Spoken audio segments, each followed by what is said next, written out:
High বন্ধুরা, কেমন আছো সবাই? চলো আজকে আমরা একটা নতুন রেসিপি নিয়ে চলে এলাম তোমাদের কাছে। আজকে আমি পনির রান্না করব। দেখো, এদিকে ভাত বসিয়ে দিয়েছি, ভাত ফুটছে। আর এই যে এদিকে কড়াইতে তেল দিয়ে দিয়েছি। আমি পনিরগুলোকে প্রথমে ভালো করে ভাজা করে নেব। তেলটা গরম হয়ে গেছে।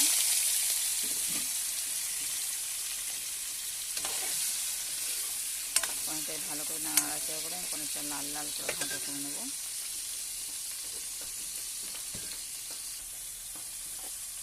এবার আমি একটু লবণ দিয়ে দিলাম,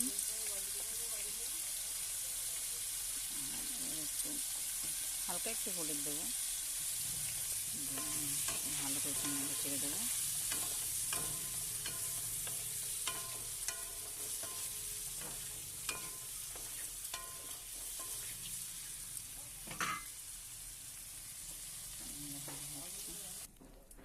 আমার পনিরগুলো ভাজা হয়ে গেছে, পনিরগুলোকে সব নামিয়ে নিয়েছি। এবার আমি ওই তেলেই গোটা গরম মশলা, জিরে আর তেজপাতা ফোড়ন দিয়ে দেবো।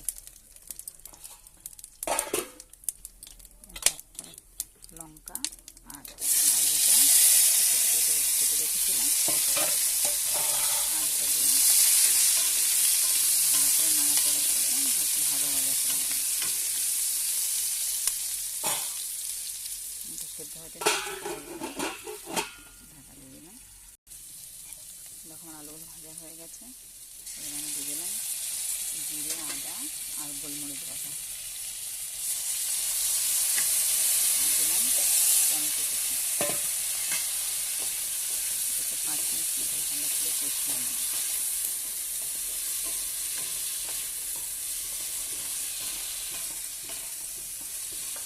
ভালো করে কষিয়ে নেব।